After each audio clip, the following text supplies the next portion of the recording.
ఇక్కడ ఒక షెడ్ పడాలి సార్, ఇక్కడ ఒక షెడ్ రావాలి.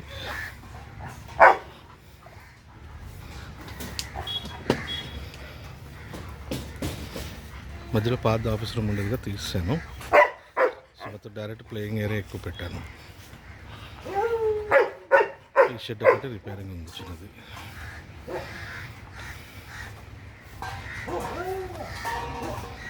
ఇంత బోర్డింగ్ సెక్షన్ అంతా పెట్టాను. పై షెడ్ ఇదంతా రీలైనింగ్ షెడ్, ఇవన్నీ ఈ లైనింగ్ అంతా ఉంటుంది.